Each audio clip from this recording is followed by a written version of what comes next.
폴란드가 한국에 완전히 속았습니다. 충격적인 소식을 전해드리겠습니다. 바르샤바에서 벌어진 일은 유럽 전체를 경악시키고 있습니다. 폴란드 국방부 회의실에서 나토 방위산업 전문가가 한국이 제시한 리포트를 보고 충격에 휩싸였다는 것입니다.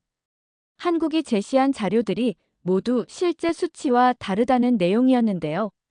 하지만 폴란드에서 일어난 실전 전략 평가에서 엄청난 반전이 일어났습니다. 도대체 나토를 깜짝 놀래킨 사건이 무엇일까요? 독일의 레오파드와 미국의 에이브럼스가 확실한 선택이라고 여겨졌던 상황에서 갑작스럽게 한국의 무기가 주목받기 시작한 이유는 무엇일까요? 그 중심에는 한 사람의 용기 있는 결단이 있었습니다. 바로 폴란드 크라쿠프 야기엘론스키 대학교의 아담 코발스키 교수입니다. 30년간 군사학을 연구해온 그가 국방부 자문위원으로 참여하면서 목격한 놀라운 진실이 있었습니다. 전통적인 선택을 뛰어넘어 전혀 예상치 못한 결정을 내리게 된 그 순간의 이야기. 과연 무엇이 이 모든 변화를 가져왔을까요? 이야기를 시작하기 앞서 구독과 좋아요 눌러주신다면 감동열차 TV의 나레이터인 저 서진이에게 정말 따뜻한 격려가 됩니다. 또한 여러분의 관심이 더 많은 감동 이야기를 전해드릴 수 있는 저의 원동력이 됩니다. 현재 어디서 시청하고 계신지 아래 댓글로 남겨주세요. 안녕하세요. 저는 크라쿠프 야기엘론스키 대학교 전략학과의 아담 코발스키입니다. 30년 넘게 군사학과 국방정책을 연구해온 학자로서 제가 직접 경험한 놀라운 이야기를 들려드리고자 합니다. 2023년 3월의 어느 추운 아침이었습니다. 평소처럼 강의실에서 학생들과 현대전쟁론에 대해 토론하고 있을 때 갑작스럽게 휴대폰이 울렸습니다. 화면에 나타난 번호를 보는 순간 심장이 빨리 뛰기 시작했습니다. 바르샤바 국방부에서 걸려온 전화였거든요. 전화를 받자마자 들려온 목소리는 국방부 기획조정실의 마르친 노바크 국장이었습니다. 그는 다소 긴급한 어조로 말했습니다. 교수님의 전문성이 절실히 필요한 상황이 발생했다고 하면서 당장 내일까지 바르샤바로 와달라는 요청이었습니다. 사실 저는 그동안 여러 차례 국방부 자문 역할을 해왔기 때문에 이런 급작스러운 소환이 완전히 낯선 일은 아니었습니다. 하지만 이번에는 분위기가 달랐습니다. 노바크 국장의 목소리에서 평소보다 훨씬 긴박함이 느껴졌거든요. 다음 날 새벽 일찍 기차를 타고 바르샤바로 향했습니다. 차창 밖으로 지나가는 폴란드의 평원을 바라보며 무슨 일인지 계속 생각해봤지만 명확한 답을 찾을 수 없었습니다. 다만 우크라이나 전쟁이 격화되고 있는 상황에서 뭔가 중대한 결정이 필요한 시점이라는 것만은 분명했습니다. 바르샤바 중앙역에 도착해 택시를 타고 국방부 청사로 향했습니다. 청사 입구에서부터 평소보다 훨씬 삼엄한 경비가 눈에 띄었습니다. 출입 절차도 더욱 까다로워져 있었고 복도를 지나다니는 군 관계자들의 표정도 진지했습니다. 노바크 국장을 만난 곳은 지하 2층에 위치한 전략회의실이었습니다. 그는 저를 보자마자 반갑게 맞아주면서도 곧바로 본론으로 들어갔습니다. 폴란드가 우크라이나에 대규모 군사 지원을 실시하면서 자국의 전차 전력에 큰 공백이 생겼다는 설명이었습니다. 특히 기존에 운용하던 구소련제 T-72 계열 전차들을 대거 우크라이나에 지원하면서 폴란드군의 기갑 전력이 심각하게 약화된 상태라고 했습니다. 이 때문에 긴급히 차세대 주력 전차를 도입해야 하는 상황이 되었다는 것이었습니다. 노바크 국장은 제게 전차 도입평가위원회의 위원장을 맡아달라고 요청했습니다. 독일의 레오파드 EA8, 미국의 M1A2 에이브럼스, 그리고 한국의 K2 흑표까지 총 3가지 옵션을 객관적으로 평가해서 최적의 선택을 해야 한다는 임무였습니다. 솔직히 말씀드리면 처음에는 답이 뻔하다고 생각했습니다. 독일의 레오파드는 이미 유럽 여러 나라에서 검증받은 명품 전차였고 미국의 에이브럼스는 걸프전과 이라크전에서 압도적인 전투력을 보여준 실전 경험이 풍부한 무기였거든요. 반면 한국의 K2는 아무리 기술적으로 우수하다고 해도 실전 경험이 부족할 것이라고 생각했습니다. 하지만 노바크 국장이 마지막에 한 말이 제 생각을 바꾸기 시작했습니다. 이번 평가는 단순히 전차 한 대의 성능만 보는 것이 아니라 앞으로 30년간 폴란드의 국방력을 좌우할 중대한 결정이라는 것이었습니다. 평가위원회 첫 번째 회의는 2023년 3월 15일 오전 9시에 시작되었습니다. 국방부 지하 3층에 위치한 대회의실에는 각 분야 전문가들이 모여 있었습니다. 기갑 전문가, 무기체계 분석관, 예산 담당자, 그리고 작전 계획 수립 담당자까지 총 12명의 위원이 참석했습니다. 회의실 중앙에는 거대한 타원형 테이블이 놓여 있었고 그 위에는 세 나라에서 제출한 두꺼운 제안서들이 정렬되어 있었습니다. 독일 라인메탈의 레오파드 EA8 자료, 미국 제너럴 다이내믹스의 M1A2, 에이브럼스 SEPB사 자료, 그리고 한국 현대로템의 K2 흑표 자료였습니다. 가장 먼저 발표를 시작한 것은 독일 측이었습니다. 라인메탈의 하인츠 슈미트 부사장이 직접 참석해서 레오파드 EA8의 우수성을 강조했습니다. 그는 유럽 내 16개국에서 이미 운용 중인 검증된 플랫폼이라는 점을 내세웠습니다. 특히 폴란드와 인접한 독일에서 생산되기 때문에 부품 공급과 정비 지원이 용이하다는 장점을 부각시켰습니다. 슈미트 부사장은 레오파드의 라인메탈 125mm 주포가 가진 정밀도와 관통력을 자세히 설명했습니다. 또한 진보된 사격 통제 시스템과 야간 투시 장비의 성능도 강조했습니다. 하지만 제가 주목한 것은 가격이었습니다. 전차 한 대당 600만 달러라는 금액은 상당히 부담스러운 수준이었습니다. 두 번째로 발표한 미국 측은 더욱 자신만만했습니다. 제너럴 다이내믹스의 마이클 존슨 이사는 에이브럼스의 실전 경험을 강조했습니다. 걸프전, 이라크전, 아프가니스탄에서 수십 년간 검증받은 전투력이라는 것이었습니다. 특히 미군과의 상호 운용성과 나토 표준화 측면에서 최적의 선택이라고 주장했습니다. 존슨 이사는 에이브럼스의 우라늄 장갑과 강력한 화력을 내세웠습니다. 또한 미국 정부의 전폭적인 지원을 바탕으로 한 장기적 파트너십을 약속했습니다. 하지만 연료 소모량이 상당히 높다는 점과 정비의 복잡성은 아쉬운 부분이었습니다. 가격 역시 전차 한 대당 700만 달러로 독일보다도 높았습니다. 마지막으로 한국 측의 발표가 시작되었습니다. 현대로템의 김성훈 상무가 나서서 K2 흑표를 소개하기 시작했는데 첫 마디부터 예상과 달랐습니다. 그는 화려한 수사나 과장된 표현 없이 담담하게 기술적 사실들을 나열하기 시작했습니다. 김 상무가 먼저 언급한 것은 K2의 자동 전장 시스템이었습니다. 기존 서방 전차들이 사람이 직접 포탄을 장전하는 수동 방식인 반면 K2는 완전 자동화된 장전 시스템을 갖추고 있다고 설명했습니다. 이를 통해 승무원을 4명에서 3명으로 줄일 수 있고 동시에 발사 속도를 획기적으로 높일 수 있다는 것이었습니다. 더욱 놀라운 것은 능동 방어 시스템이었습니다. KAPS라고 명명된 이 시스템은 접근하는 위협을 자동으로 탐지하고 요격하는 능력을 갖추고 있다고 했습니다. 기존의 수동적 방어가 아닌 능동적 대응이 가능하다는 설명에 회의실이 술렁이기 시작했습니다. 김 상무는 또한 K2의 디지털 전투관리 시스템에 대해서도 설명했습니다. 이 시스템은 전장 상황을 실시간으로 분석하고 최적의 대응 방안을 제시하는 인공지능 기반 플랫폼이라고 했습니다. 단순히 강력한 무기가 아니라 똑똑한 무기라는 표현이 인상적이었습니다.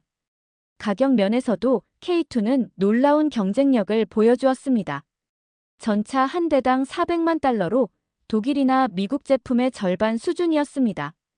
더욱 중요한 것은 기술 이전과 현지 생산을 통한 장기적 파트너십을 제안했다는 점이었습니다. 하지만 회의실의 분위기는 여전히 회의적이었습니다. 얀 코발스키 준장이 먼저 의문을 제기했습니다. 한국 전차의 실전 경험이 부족하다는 것이었습니다. 아무리 이론적으로 우수해도 실제 전투에서 검증받지 못한 무기는 위험하다는 주장이었습니다. 예산 담당 마렉 노비츠키 과장도 우려를 표명했습니다. 가격이 저렴한 것은 좋지만 그만큼 품질에 문제가 있을 수 있다는 의심이었습니다. 또한 한국이라는 먼 나라에서 부품을 공급받아야 하는 상황에서 공급망의 안정성도 의문이라고 했습니다. 저 역시 처음에는 비슷한 생각이었습니다. 학자로서 객관적으로 판단해 볼 때 검증된 독일이나 미국 제품이 더 안전한 선택으로 보였거든요. 하지만 김상무의 마지막 제안이 제 관심을 끌었습니다. 한국에서 직접 와서 K2를 시연해 보이겠다는 것이었습니다. 일주일 후인 3월 22일, 폴란드 남부 크라쿠프 인근의 군사훈련장에 특별한 손님들이 도착했습니다. 한국에서 온 K2 흑표 한 대와 함께 현대로템 기술진 6명이 왔습니다. 김성훈 상무를 비롯해 모두 각 분야의 전문가들이었습니다. 훈련장에 도착한 K2를 처음 본 순간의 인상은 솔직히 기대 이하였습니다. 외관상으로는 기존의 서방 전차들과 크게 다르지 않아 보였거든요. 오히려 독일 레오파드의 세련된 디자인이나 미국 에이브럼스의 위압적인 모습에 비해 다소 평범해 보이기까지 했습니다. 하지만 시연이 시작되자 상황이 완전히 달라졌습니다. 첫 번째 테스트는 기동성이었습니다. 57톤의 거대한 전차가 마치 살아있는 생명체처럼 부드럽게 움직이기 시작했습니다. 급가속, 급제동, 급회전 등 어떤 기동에서도 안정성을 잃지 않았습니다. 특히 놀라운 것은 소음 수준이었습니다. 일반적으로 전차는 엔진음이 상당히 크기 마련인데 K2는 예상보다 훨씬 조용했습니다. 이는 은밀한 기동작전에서 큰 장점이 될 수 있었습니다. 또한 배기가스도 다른 전차들에 비해 현저히 적었습니다. 두 번째 테스트는 사격 성능이었습니다. 1500m 거리에 설치된 표적을 향해 사격을 실시했는데 첫 발부터 정확히 중앙을 명중시켰습니다. 하지만 진짜 놀라운 것은 그 다음이었습니다. 연속 사격에서 보여준 속도가 상상을 초월했던 것입니다. 자동 전장 시스템이 작동하자 포탑 내부에서 기계적인 소리가 들려왔습니다. 그리고 약 4초마다 한 발씩 포탄이 발사되기 시작했습니다. 1분 동안 무려 15발을 발사했는데 모든 포탄이 표적을 정확히 명중시켰습니다. 이는 기존 서방 전차들의 발사 속도를 2배 이상 뛰어넘는 성능이었습니다. 더욱 인상적인 것은 이동 중 사격이었습니다. 시속 40km로 달리면서도 1000m 거리의 표적을 정확히 명중시켰습니다. 이는 진보된 사격 통제 시스템과 안정화 장치가 있어야 가능한 일이었습니다. 회의에 참석했던 얀 코발스키 준장도 이때부터 표정이 달라지기 시작했습니다. 세 번째 테스트는 능동 방어 시스템이었습니다. 모의 대전차 미사일을 발사해서 KAPS의 반응을 확인하는 실험이었습니다. 미사일이 K2를 향해 날아오자 전차 상부의 센서가 즉시 이를 탐지했습니다. 그리고 0.3초 만에 요격탄이 발사되어 접근하는 미사일을 격추시켰습니다. 이 장면을 목격한 모든 참관자들이 탄성을 질렀습니다. 기존의 전차 방어 개념을 완전히 뒤바꾼 혁신적인 기술이었거든요. 수동적으로 공격을 견뎌내는 것이 아니라 능동적으로 위협을 제거하는 새로운 패러다임이었습니다. 김성훈 상무는 이때 중요한 설명을 덧붙였습니다.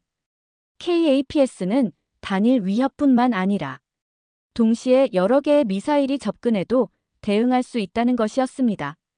실제로 연속해서 3발의 모의 미사일을 발사했는데 모두 성공적으로 요격했습니다.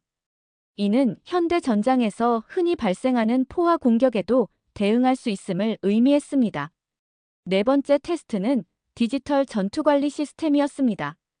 전차 내부의 승무원들이 사용하는 인터페이스를 직접 확인할 수 있는 기회였습니다.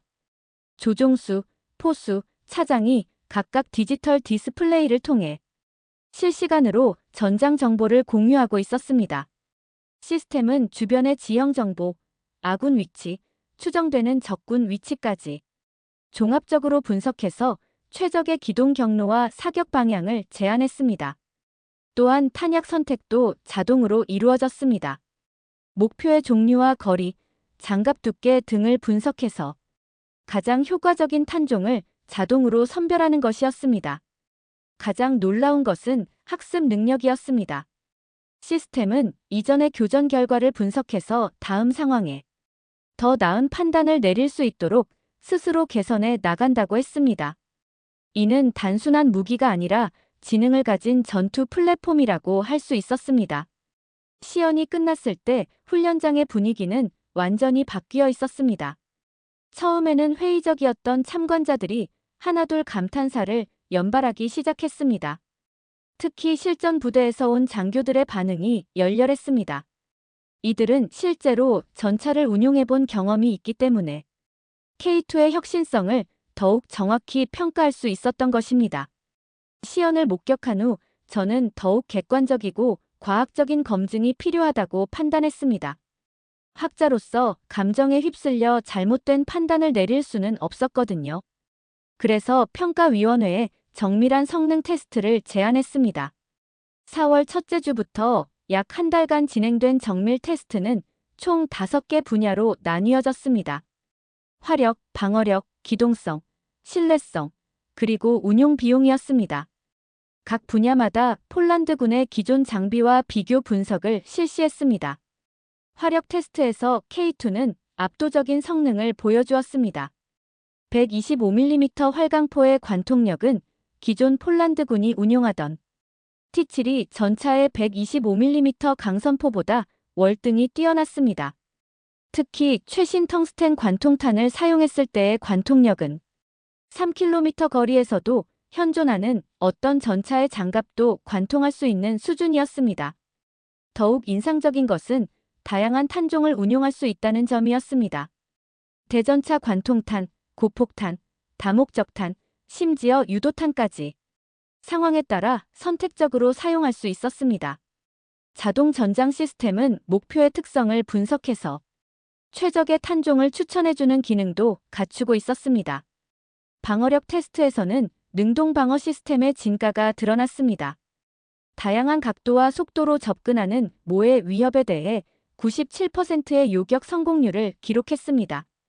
이는 기존의 수동적 장갑 방어와는 차원이 다른 개념이었습니다. 실제로는 장갑이 관통당해도 능동 방어 시스템이 먼저 위협을 제거하기 때문에 생존성이 획기적으로 향상되는 것이었습니다. 기동성 테스트에서도 놀라운 결과가 나왔습니다. K2의 파워팩은 1500마력의 출력을 자랑했는데 이는 57톤이라는 중량을 고려할 때 매우 우수한 출력대 중량비를 보여주었습니다. 최고 속도는 시속 70km에 달했고 가속 성능도 뛰어났습니다. 특히 인상적이었던 것은 연비였습니다. 같은 거리를 이동할 때 기존 전차들보다 40% 적은 연료를 소모했습니다. 이는 장기적인 운용 비용 절감에 큰 도움이 될 것으로 예상되었습니다. 또한 정비 주기도 기존 전차들보다 2배 이상 길어서 가동률 향상에도 기여할 것으로 분석되었습니다. 신뢰성 테스트는 가장 까다로운 부분이었습니다. 폴란드의 혹독한 겨울 환경에서도 안정적으로 작동할 수 있는지 확인해야 했거든요.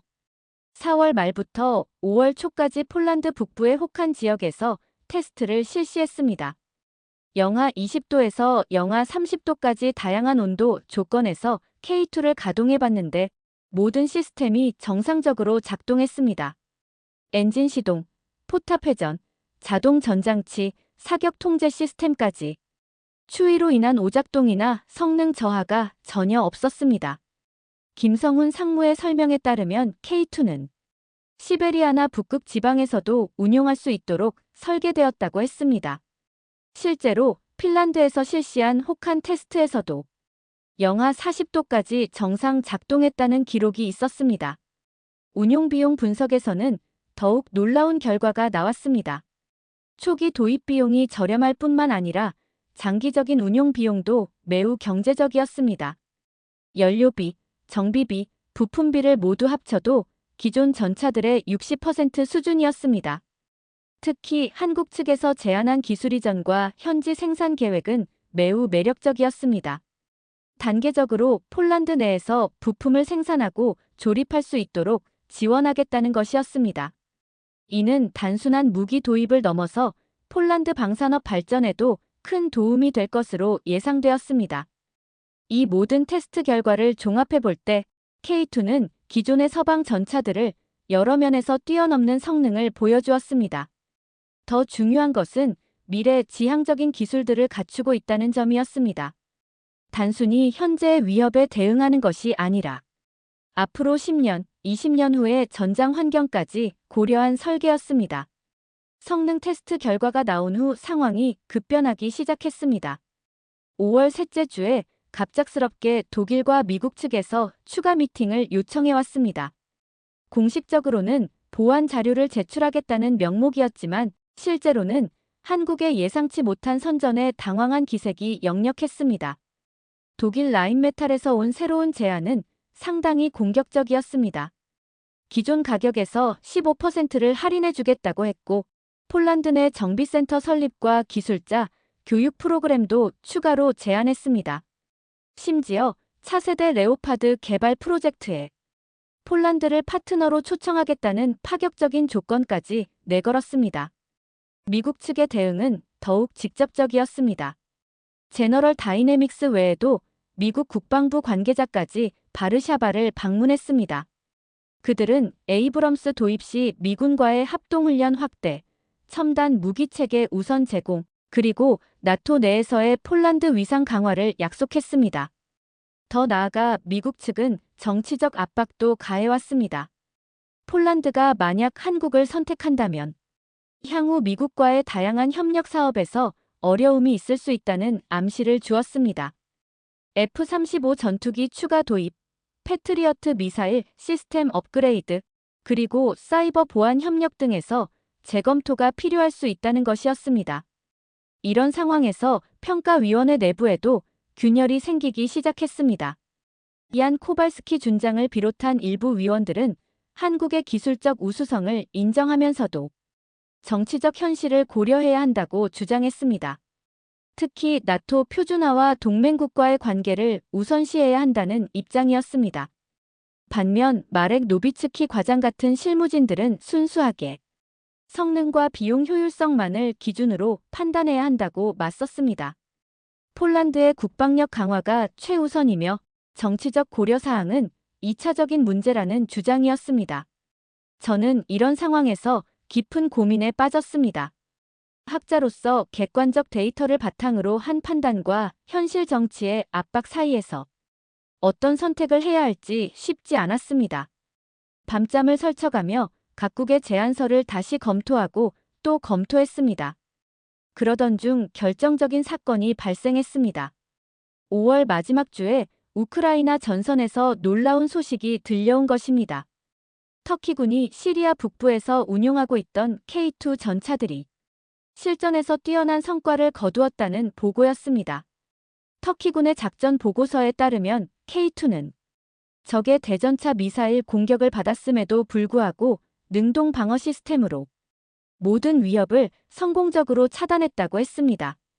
또한 자동 전장 시스템의 신속한 대응으로 적 거점을 효과적으로 제압했다는 내용이었습니다. 이 소식은 평가위원회에 큰 파장을 일으켰습니다.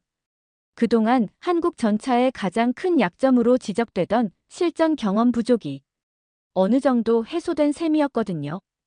특히 중동이라는 혹독한 환경에서 안정적으로 작동했다는 점은 매우 긍정적인 신호였습니다. 하지만 정치적 압박은 더욱 거세졌습니다. 독일 정부에서 공식적으로 폴란드 대사를 초치해서 유럽연합 내 연대와 협력의 중요성을 강조했습니다. 미국 역시 국무부를 통해 나토 동맹의 결속과 표준화의 필요성을 언급했습니다. 언론에서도 논란이 일기 시작했습니다.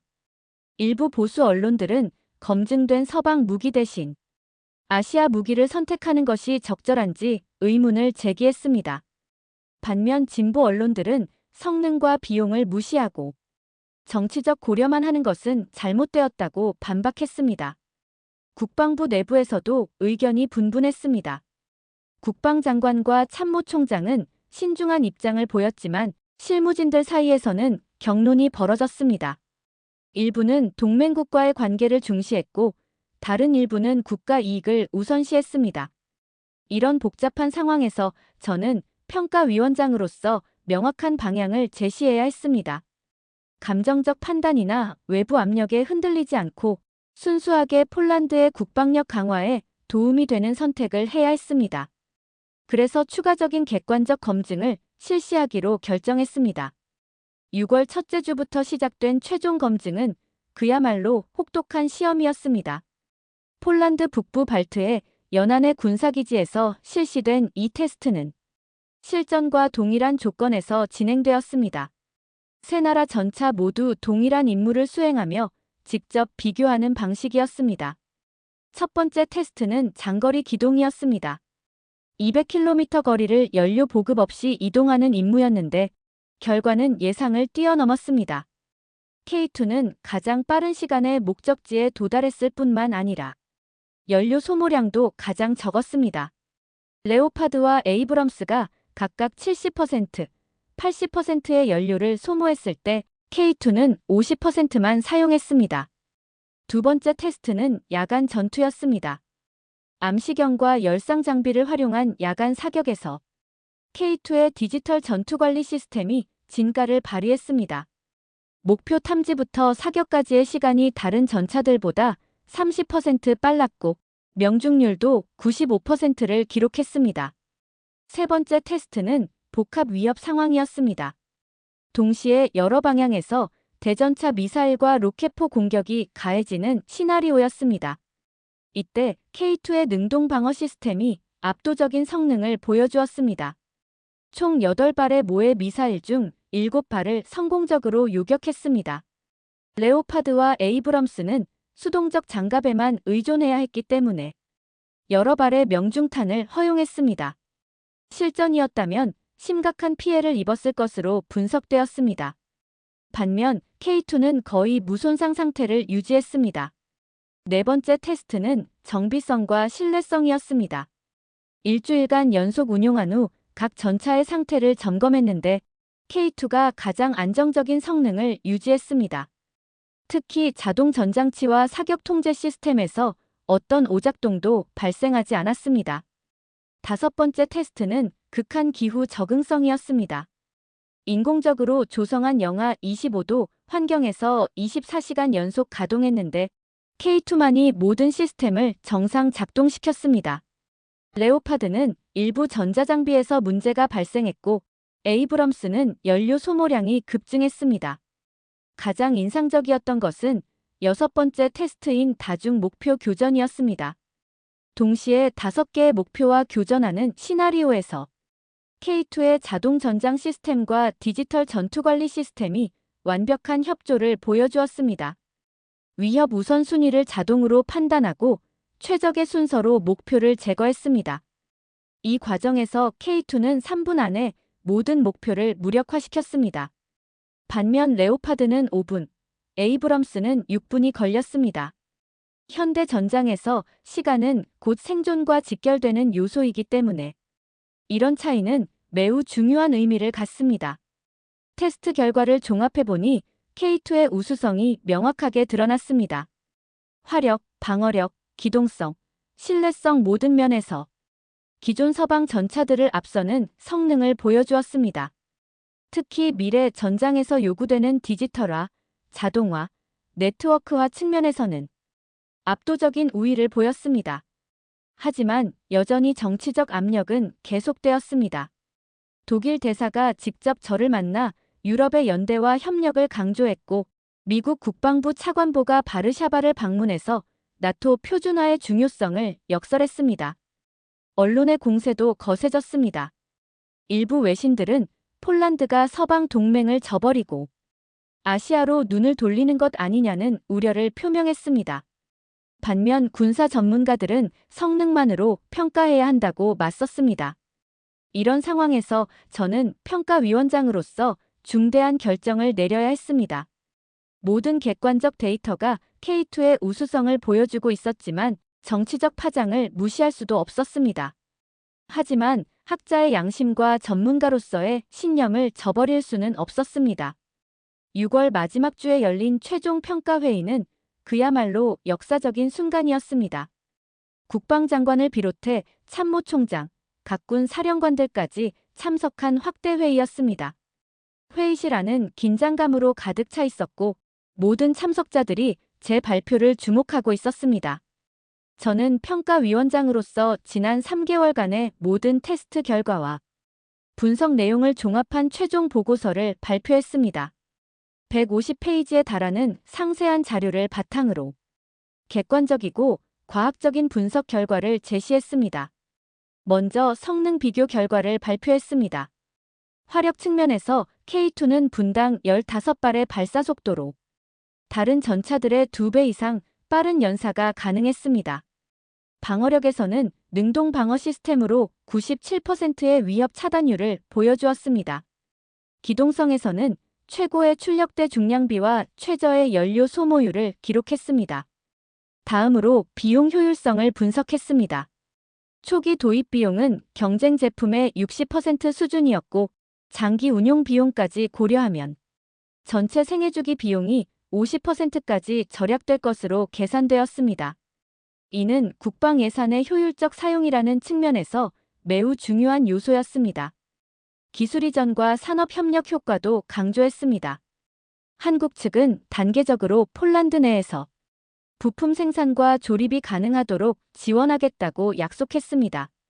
이는 폴란드 방산업의 기술 수준 향상과 일자리 창출에도 크게 기여할 것으로 예상되었습니다. 가장 중요한 것은 미래 대응성이었습니다.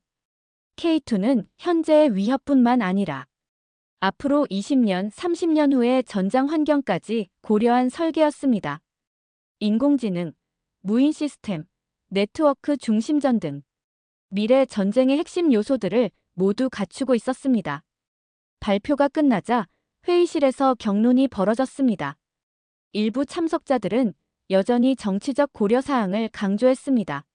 나토 표준화, 동맹국과의 관계, 그리고 장기적인 외교적 파장 등을 우려했습니다. 하지만 실전 부대 지휘관들의 반응은 달랐습니다. 제2기가벼단장 스타니스와프 대령은 실제로 전차를 운용하는 입장에서 성능이 가장 중요하다고 강조했습니다. 병사들의 생명과 직결되는 문제에서 정치적 고려는 2차적이라는 주장이었습니다. 육군 참모총장도 K2를 지지하는 입장을 표명했습니다. 폴란드군의 전투력 향상이 최우선 목표이며 그 목표를 달성하는 데 가장 적합한 무기를 선택해야 한다고 말했습니다. 공군 참모총장과 해군 참모총장도 동조했습니다. 각자의 경험에 비춰볼 때 새로운 기술과 혁신을 받아들이는 것이 중요하다고 판단했습니다. 기존 관례나 정치적 압박에만 매몰되어서는 안 된다는 의견이었습니다. 국방장관은 신중한 표정으로 모든 의견을 들었습니다. 그리고 마지막에 결정적인 질문을 던졌습니다. 만약 전쟁이 내일 일어난다면 어떤 전차로 싸우고 싶은지 솔직하게 말해달라는 것이었습니다. 이 질문에 대한 답은 명확했습니다. 참석한 모든 군 지휘관들이 K2를 선택했습니다. 이론적 분석이나 정치적 고려를 떠나 순수하게 전투력만을 기준으로 판단했을 때의 결론이었습니다. 국방장관이 최종 결론을 내렸습니다. 폴란드는 한국의 K2 흑표를 차세대 주력 전차로 도입한다고 공식 발표했습니다. 회의실에 잠시 정적이 흘렀다가 박수가 터져 나왔습니다. 이 순간 저는 평가위원장으로서 엄청난 책임감을 느꼈습니다. 지난 3개월간의 치밀한 분석과 검증이 올바른 결과를 가져왔다는 안도감과 함께 이제부터가 진짜 시작이라는 부담감도 들었습니다. K2 도입 결정이 발표된 후 폴란드 사회 전체가 뜨거운 논쟁에 휩싸였습니다. 진보 언론들은 성능 중심의 합리적 선택이라고 평가했지만 보수 언론들은 전통적 동맹 관계를 무시한 경솔한 결정이라고 비판했습니다. 하지만 가장 중요한 것은 실제 사용자들인 군인들의 반응이었습니다. 2023년 9월 첫 번째 K2 부대가 창설되었을 때 지원자가 정원의 3배를 넘어설 정도로 인기가 높았습니다. 실제로 K2를 운용해본 조종수들과 포수들은 모두 만족감을 표현했습니다. 특히 자동 전장 시스템의 편의성에 대한 평가가 높았습니다. 기존에는 포수가 수동으로 포탄을 장전해야 했는데 이제는 시스템이 알아서 최적의 탄종을 선택하고 자동으로 장전해 주었습니다. 이를 통해 승무원의 피로도가 크게 줄어들었고 전투 지속 능력도 향상되었습니다. 능동방어 시스템의 효과도 실전 훈련에서 입증되었습니다. 나토 연합훈련에서 K2 부대는 다른 나라 전차들과 모의 교전을 벌였는데 압도적인 생존율을 보여주었습니다.